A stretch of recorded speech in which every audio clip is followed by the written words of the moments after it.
Hi, I'm Melanie up for Global Ag Media, Poultry Sites. We're here in Edinburgh, Scotland for the International Egg Commission Conference. I'm here with Peter Van Horne.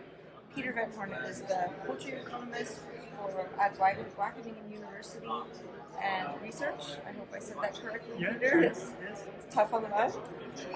So today you were here presenting about In-ovo sex determination, and you provided an economic perspective looking at a few key developments in the marketplace.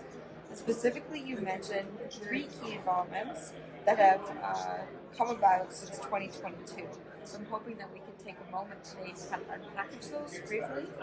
The first one you mentioned was clarity on legislation in the German marketplace. So what was unclear in 2022 and what has since evolved or changed in the German market?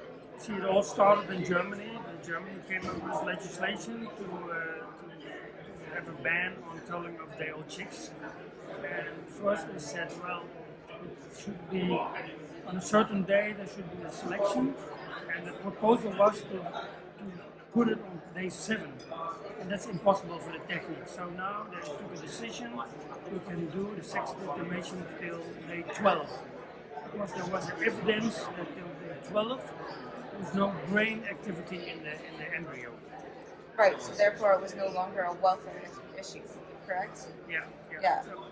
An ethical issue. Okay, so the second thing that changed or developed since then was the price in In-ovo sexing determination technology has decreased. So was price an obvious barrier to early adopters, and what has changed in terms of the economics around the technology? It was a law by the Germans, so the price was not a real issue, but it started up to used to be more than €4.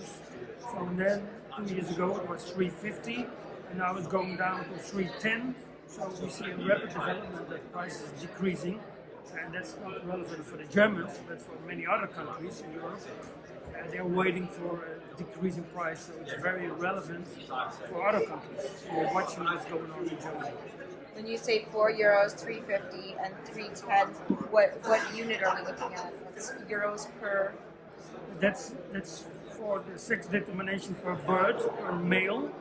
So I added on the cost of the pullet. When the pullet is the price €4, the farmer has to pay 3.2 more to the pullet. So the pullet goes from 4 to 7.2. So that's the increase. Okay, and where have you said the price has changed or has decreased? So where has it decreased from since 2022? The techniques improved, so Okay. it's also more scale, better scale. It's implemented in hatcheries, and there's a very rapid improvement in techniques. The speed is higher speed, less workers, so it's different aspects. And the different types of technology, the invasive versus invasive, non-invasive. Now that we have 4 companies, but there's a fierce competition now in between those companies, so that's also reducing the price. Yeah, okay. And the last thing you mentioned was that there were fewer layer males being produced for meat in the market. So maybe we can unpackage that a bit and talk about why that was happening and why it shouldn't happen, maybe, and why it's not.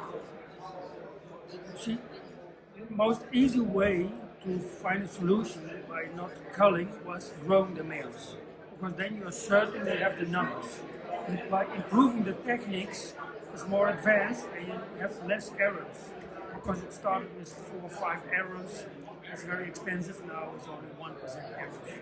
So that's really a valid factor that you can move away from growing the males to the new techniques of In-ovo sexing.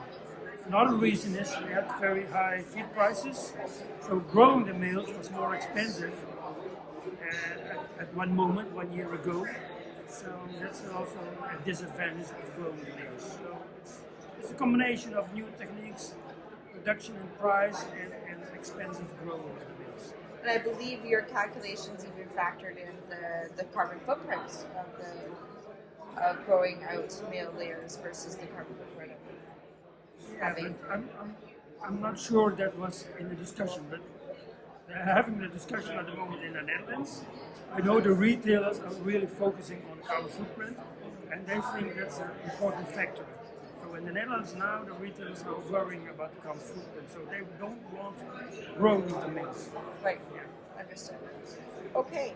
So thank you very much for your time today. That was quick and short, and hopefully we'll have another update from you next year when I see you again, wherever that is. So Melanie for the poultry site, Peter Van Horne from Wageningen University Research. Thank you, Peter. Thank you.